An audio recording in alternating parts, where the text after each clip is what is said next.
Pessoal, bom dia. Professor Carlão, História Geral, terceiro ano. Sejam todos muito bem-vindos à nossa aula digital, à nossa aula gravada.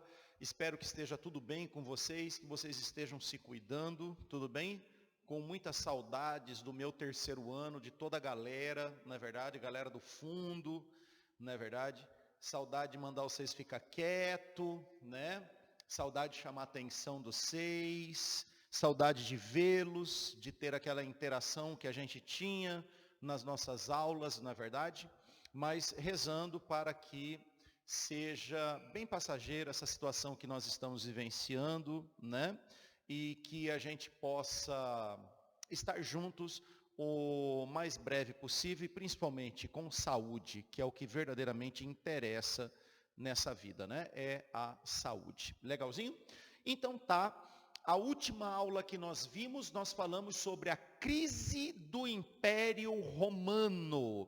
E nós vimos que durante o período da crise do Império Romano, o imperador Teodósio, no ano de 385 da era cristã, ele determina a divisão territorial do Império Romano em duas porções. O Império Romano do Ocidente, com capital em Roma, e o Império Romano do Oriente, com capital localizada em Constantinopla. E nós vimos que no ano de 476 da era cristã, o Império Romano do Ocidente foi invadido e sucumbiu às invasões bárbaras. Roma, o Império Romano do Ocidente, deixa de existir.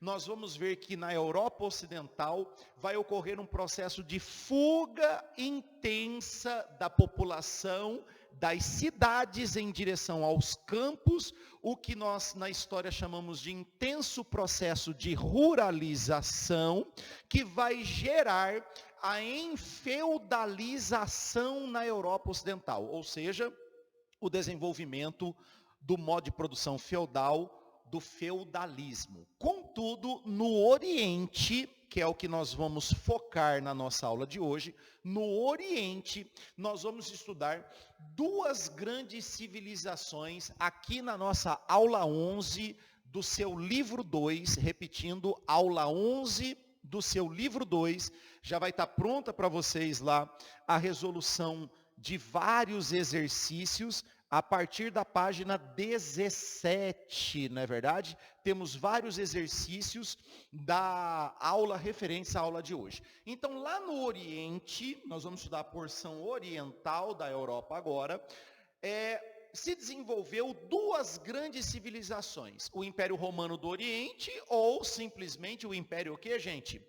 Bizantino, antiga sede do Império Romano do Oriente, criado por Teodósio durante o processo de crise do Império Romano. Era isso que o tio estava falando para vocês. Capital do Império Bizantino, Constantinopla. Vamos lembrar que é chamado de Império Bizantino, porque esta área foi fundada pelos gregos, né? Era uma colônia grega criada durante o processo da segunda diáspora grega, lá nos tempos homéricos, e que foi transformada em uma área territorial pertencente ao Império Romano.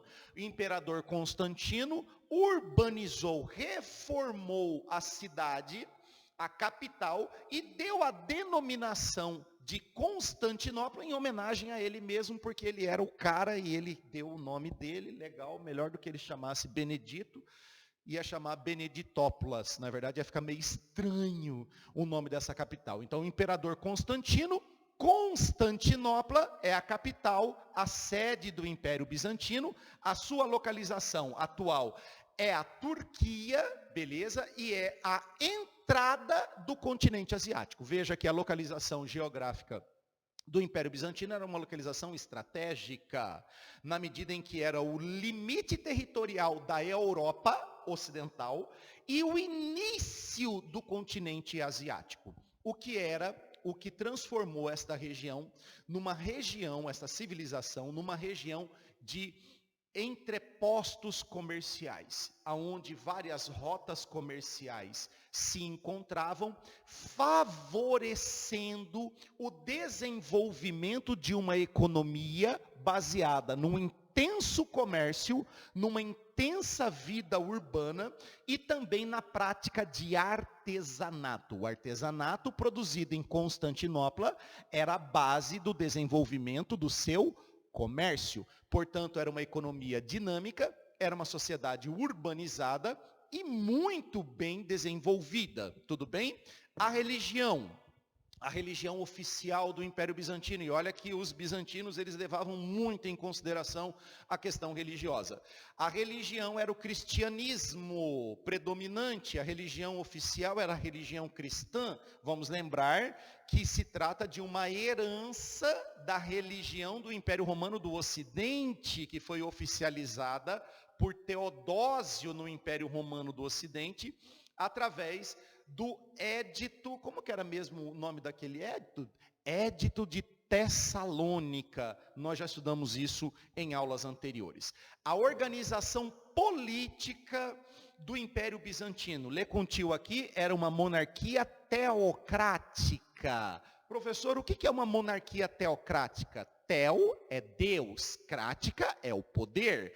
Poder que vem de Deus. Então nós vamos lembrar que o imperador, nós tínhamos imperadores dentro do Império Bizantino, como foi o caso de Justiniano, um dos principais imperadores, Leão III, um dos maiores imperadores do Império Bizantino. Eles fundamentavam o seu poder na ideia de que eles eram os representantes de Deus na terra. Eles eram vistos como divinos. E o que é interessante é que esta monarquia teocrática tinha irrestrito apoio da Igreja Católica, que era a instituição predominante no Império Bizantino, com uma forte aliança com os imperadores. O idioma que eles falavam lá, olha que coisa interessante, era o grego. Eles não falavam latim, eles falavam o grego, tudo bem? Está aí as características da organização política, econômica, religiosa e social do Império Bizantino, tudo bem? Vamos falar agora sobre as características do governo do imperador Justiniano, porque com ele nós vamos encontrar o auge do desenvolvimento desta civilização.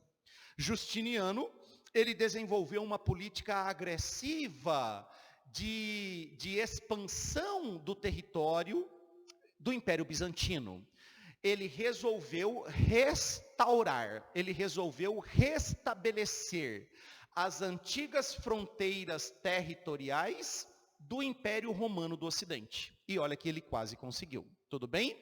Então o que ele vai fazer? Ele vai adotar uma política militarista, de luta contra os povos invasores do território do Império Romano do Ocidente, com o objetivo de expulsar esses povos invasores e restaurar as fronteiras territoriais do Império Romano do Ocidente. Acontece, meus jovens, que para desenvolver esta política expansionista, esta política militarista, ele precisava de um exército bem armado, e para isso ele precisava de dinheiro. E para conquistar dinheiro para financiar as guerras de expansão, o titio Justiniano, ele adotava uma política baseada em um governo opressivo e baseado na cobrança de altos impostos. Afinal de contas, o Estado, ele não fabrica dinheiro. O dinheiro vem da cobrança de impostos. Então, o Justiniano, ele vai governar o Império Bizantino com mãos de ferros, exigindo da população, cobrando da população altos impostos, impostos esses para gerar renda para o Estado, renda essa que ele utilizava para financiar as guerras de expansão territorial. Então, a situação da exploração econômica da população, em especial a população de baixa renda, era um problema político, era um problema social grave existente no governo de Justiniano, que vai acabar levando a uma grande revolta popular contra o seu governo, que nós vamos ver já já. Foi ele quem elaborou, presta atenção aqui, terceiro ano, o Codex Iuris Civilis. Codex, código. Iuris, direito. Civilis, civil, é o Código de Direito Civil. Professor, como é que pode ser chamado o Código de Direito Civil? Isso daqui pode ser chamado de Código de Justiniano. Tudo bem? Porque foi elaborado, foi organizado, na verdade, pelo governo de Justiniano. Codex Iuris Civilis, ou Código de Justiniano, nada mais era do que a compilação de todas as leis existentes no antigo Império Romano do Ocidente. É o que nós chamamos de direito romano, que é o grande legado jurídico deixado por Justiniano para as civilizações ocidentais. É a base da organização jurídica de muitos países pelo mundo, incluindo aqui o direito civil que existe no nosso país, no Brasil. Foi ele quem deixou um legado arquitetônico maravilhoso, maravilhoso, que todas as vezes que eu vou para a Turquia, eu costumo visitar. Eu vou pelo menos 2 vezes ao ano, desculpa se você é pobre e não consegue ir, mas eu consigo com o meu salário de professor, tudo bem? E foi ele quem construiu a Igreja de Santa Sofia. É a coisa mais linda arquitetonicamente falando, é a coisa mais linda arquitetonicamente falando, jovens, a maior igreja católica do mundo, construída no governo de Justiniano, e existe até os dias atuais. Tudo bem? Legalzinho? Galera, lembra que eu falei para vocês que a questão social era um problema no governo de Justiniano? É aí que vai rolar, contra o governo de Justiniano e a cobrança dos altos impostos, uma revolta popular chamada de Revolta de Nica. Repete comigo, Revolta de Nica. Vitória. Nica significa vitória. Olha aqui as características da revolta de Nica. A primeira delas foi uma revolta popular, a baixa população, os trabalhadores livres, os camponeses se revoltaram contra o governo de Justiniano. Segunda característica, caráter social.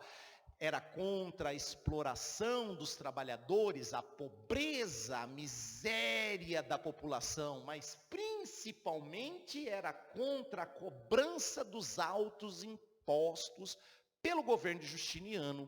Lembra que eu disse para vocês que Justiniano, para financiar as guerras de expansão territorial, ele oprimia o povo cobrando pesados impostos?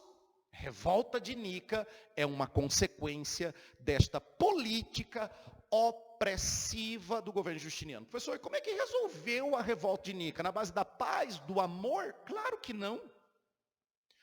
40.000 pessoas morreram na revolta de Nica, oprimidas pelo exército de Justiniano. Ele mandou massacrar a população revoltosa no hipódromo, que foi um dia de corrida de cavalos, o ápice do movimento contra o governo justiniano, mas ele mandou massacrar geral, gurizada. E a revolta de Nica está dentro das revoltas sociais ocorridas no governo de Justiniano. Agora, Justiniano, ele tinha um sério problema.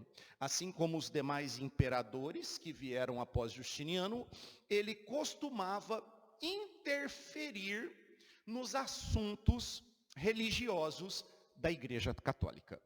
Essa interferência do César, que era o governante, nos assuntos religiosos, que era liderado pelo Papa, a Igreja, vai gerar um movimento, olha aqui no quadro, denominado de cesaropapismo. Repetindo, as constantes interferências do Estado, liderada pelo César, pelo imperador bizantino, nos assuntos religiosos da Igreja Católica, liderada pelo Papa, gera um incidente, uma questão histórica, denominada de cesaropapismo. O que isso daí quer, professor? O que isso daí foi, professor? Deixa eu dizer uma coisa para vocês. O imperador bizantino, ele era tão bisbilhoteiro, mas ele era tão bisbilhoteiro, que ele passava a determinar como os cultos das missas das igrejas católicas existentes dentro do Império Bizantino deveriam acontecer. Ele interferia na nomeação dos bispos, ele queria determinar as regras litúrgicas das missas, de como deveria ser feita, por determinação do Estado. E é claro que a maior autoridade religiosa da igreja, quem é? O Papa, não aceitava essas interferências políticas do imperador Justiniano, assim como não aceitava as interferências religiosas dos demais imperadores, na medida em que Justiniano ele foi o primeiro a cutucar a Igreja Católica com as questões denominadas de César o papismo. Então, isso daqui, gente, essas interferências, elas vão trazer como auge o ano de 1024, século XI da era cristã. 1024 vai rolar o chamado Cisma do Oriente. Repetindo, vai rolar em 1024 o Cisma do Oriente. O Cisma do Oriente também é chamado de Grande Cisma. E o que é cisma, professor? Cisma é uma palavra que significa divisão, corte, ruptura. O que gerou o cisma do Oriente? Galera, gerou a perda da unidade da religião cristã. Tudo bem? O grande cisma foi a ruptura do Papa com o imperador bizantino. Foi um momento em que o Papa, ele retira a Igreja Católica do Estado bizantino, rompendo relações com o Estado governado pelos imperadores bizantinos. É um momento em que há a criação de duas igrejas. A Igreja Católica Apostólica Romana, com sede em Roma, liderada pelo Papa. Quem é que manda nesta igreja, pessoal? É o Papa Francisco nos dias atuais. E houve a criação lá no Império Bizantino de uma outra igreja católica, a chamada Igreja Ortodoxa Oriental, que passou a ser liderada pelo patriarca. Patriarca este que passou a ser nomeado pelos imperadores bizantinos, ou seja, o que na verdade os imperadores bizantinos queriam era o controle religioso do Estado, era o controle religioso da Igreja Ortodoxa. A partir do momento em que, a partir do cisma, quem determinava as regras de funcionamento da igreja dentro do Império Bizantino era o imperador. Tudo bem? Então, o grande cisma é um fato histórico de relevância na história religiosa do cristianismo, na história do Império Bizantino. Agora, essas questões de interferências levavam a inúmeras discussões religiosas dentro do Império Bizantino. Dentre elas, gerou um movimento chamado de iconoclastia. O que era o movimento de iconoclastia? Ícono é ícone, imagens. Clastia é destruição. A iconoclastia era um movimento de destruição das imagens sagradas da igreja. Então pegava a imagem de São Francisco, quebrava. Pegava a imagem de Maria Auxiliadora, quebrava. Pegava a imagem de Jesus Cristo, quebrava. Qual finalidade eles destruíam essas imagens? Para não haver adoração ou culto a imagens. Dentro da igreja ortodoxa, a iconoclastia se transformou numa conduta religiosa, na medida que na igreja ortodoxa eles não adoram o que, gente? A nenhuma imagem. O único símbolo de adoração que existe na igreja ortodoxa é o crucifixo. É o crucifixo, tudo bem? É o crucifixo autorizado pela igreja bizantina. Agora veja, quem é que estava por trás do movimento da iconoclastia? Era o imperador bizantino. Por que os imperadores bizantinos queriam destruir as imagens sacras, as imagens religiosas? Porque eles eram vistos, os imperadores, como Deus. Lembra que a organização do Estado era uma monarquia teocrática? Ele não era divino? A base dele não era, a base do governo dele não era o povo adorá-los como sendo representantes de Deus, então eles não queriam que o povo perdesse tempo adorando imagens. Porque eles acreditavam que o povo, ao adorar imagens, deixava de adorar o imperador como figura divina.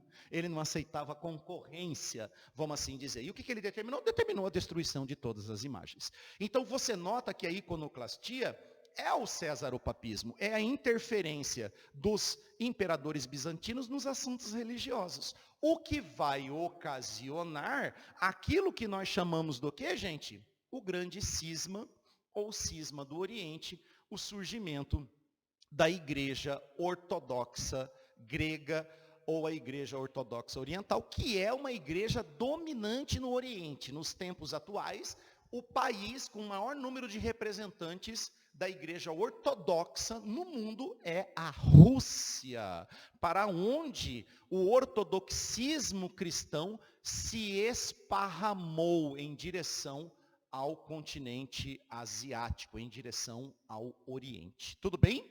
Essas foram as características principais do Império Bizantino, espero que todos vocês tenham entendido.